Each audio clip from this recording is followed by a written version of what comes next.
بسم اللہ الرحمن الرحیم قال اللہ تعالی فمن شہد منکم الشہر فلیصمہ ومن کان مریضا او علی سفر فعدۃ من ایام اخر۔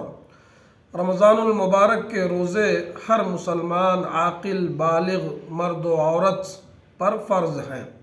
ہاں جو آدمی مریض ہو، بیمار ہو، سفر میں ہو تو اللہ تعالیٰ نے ایسے لوگوں کو رخصت دی ہے کہ وہ رمضان کے جن دنوں میں بیماری کی وجہ سے یا سفر کی وجہ سے روزے نہیں رکھ سکتے، وہ بعد میں ان چھوٹے ہوئے روزوں کی گنتی کو پورا کریں۔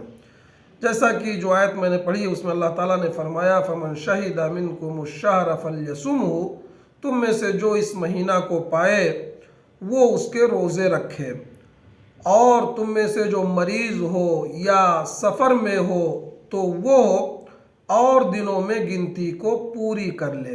یہ اللہ تبارک و تعالیٰ کی طرف سے رخصت ہے ان لوگوں کے لیے جو بیمار ہیں، روزہ رکھنے کی طاقت نہیں رکھتے ہیں، یا روزہ رکھنے کی وجہ سے ان کی بیماری مزید بڑھ جائے گی، تو انہیں اللہ تعالیٰ نے رخصت دی ہے کہ وہ صحت یابی کے دنوں میں ان چھوٹے ہوئے روزوں کی گنتی کو پوری کریں۔